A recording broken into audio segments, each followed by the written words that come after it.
سألت أي حد إيه أحسن حاجة في سولو ليفلينج، الرد هيكون واحد: المعارك يا معلم. المعارك اللي فيها استعراض عضلات، نظرات مرعبة، وخصوم فاكرين نفسهم جامدين بس بيطلعوا كومبارس في النهاية. النهاردة هنعمل تصنيف لأقوى 5 معارك حصلت في الأنمي، واللي رقم 1 فيها ما فيهاش هزار. فخلينا نبدأ مع المركز الخامس.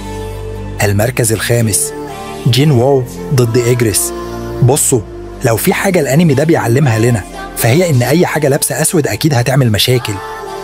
إجريس مش فارس عادي، ده الزعيم الأول اللي خلى جين وو يحس إنه صغير، بيلعب بالسيف كأنه بيقطع جبنة، وسرعته كانت مجنونة. جين وو حاول يصد ضرباته، بس كل شوية كان بياخد كف بالسيف يخليه يعيد حساباته. وهنا بقى جين وو قال لنفسه: أنا كنت داخل أتدرب، لقيت نفسي هرجع على نقالة. بس طبعا بعد شوية هروب وذكاء، جين وو قلب عليه الطاولة وسحقه شر سحق. وبدل ما يمشي ويقول الحمد لله على السلامة، قرر يضمه لجيش الظلال بتاعه. كان أول اختبار حقيقي لجين وو، لكنه خرج منه أقوى من الأول.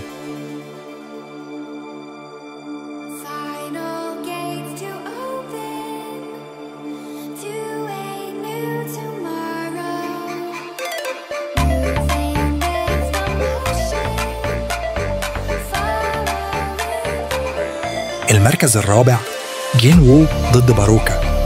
اللحظة اللي تحس فيها إنك داخل زنزانة متلجة ومفيش دفاية ولا كوباية شاي، اعرف إنك في ورطة. باروكا مش وحش عادي، ده كان سيد الزنزانة الجليدية.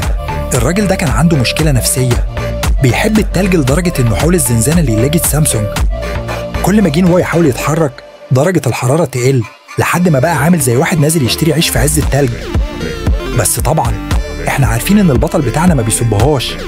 خد نفس عميق وقال: وقت التسخين بقى. بضربة واحدة سريعة، تفكيك، ضرب، انهاء. الوحش ده فاكر نفسه حد جامد. جين وو خلاه مكعب تلج صغير في مشروب طاقة.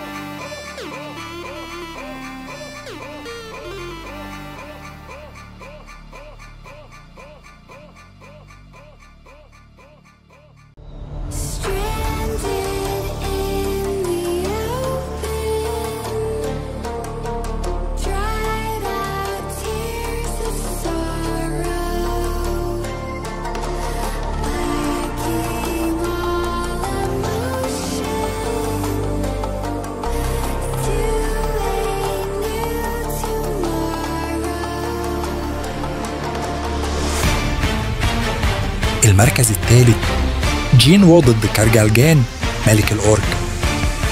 يا جدعان، أنا أول ما شفت الوحش ده قلت: هو جابوا هلك من مارفل هنا ليه؟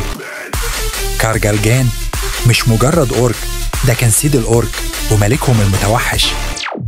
والله لو كان في رواية سيد الخواتم كان أكل فرودو وجري كان قوي لدرجة إنه كسر الأرض بضربة واحدة.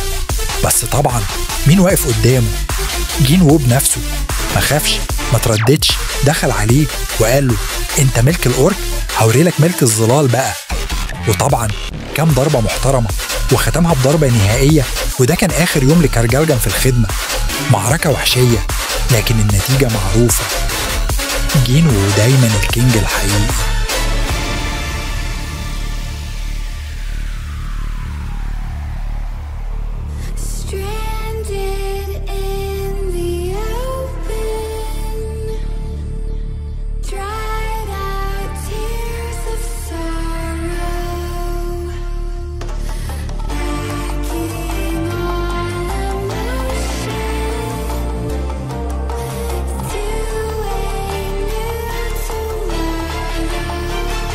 المركز الثاني، جين وو ضد باران.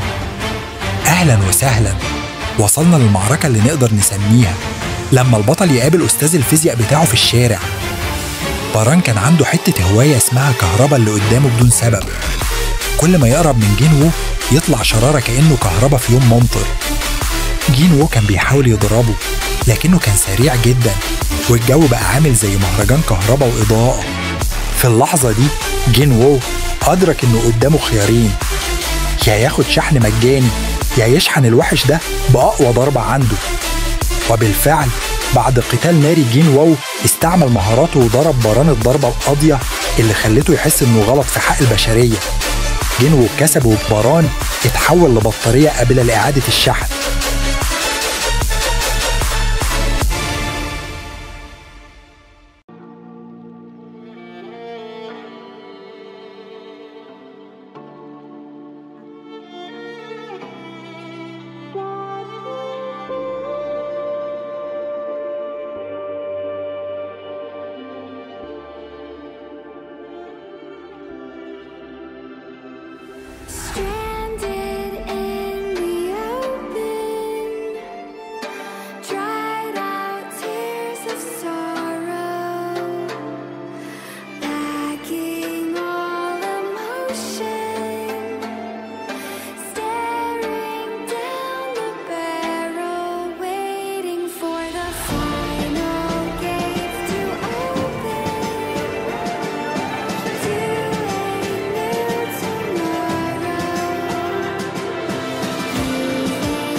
المركز الأول جين وو ضد بيرو ملك النمل.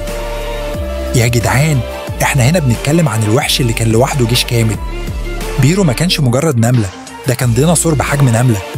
بيرو كان سيد النمل المتوحش، أسرع، أقوى، أشرس من أي وحش ظهر قبل كده. كان بيذبح الصيادين المحترفين كأنهم ورق كوتشينة، ومفيش حد قادر يوقفه. لحد ما دخل جين واو. جين وو بصله وقال له: حلو، أخيراً حد ممكن يديني تحدي محترم. المعركة كانت مجنونة، الأرض بتتكسر، السماء بتتهز، وكل ضربة كانت ممكن تقلب الموازين. وفي النهاية جين وو قضى عليه، وبعدين بكل برود قرر يخليه واحد من جنوده. أعظم معركة في الأنمي، وواحدة من أفضل لحظات الهيمنة في التاريخ.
ودي كانت أقوى 5 معارك في أنمي سولو ليفلينج. واللي مش متابع الأنمي لحد دلوقتي مستني إيه؟ جين واو حرفياً بيعمل حفلة في كل حلقة. قولوا لنا في التعليقات إيه أكتر معركة عجبتكم، ومتنسوش اللايك والاشتراك علشان جين وو ميجيش عندكم في الحلم.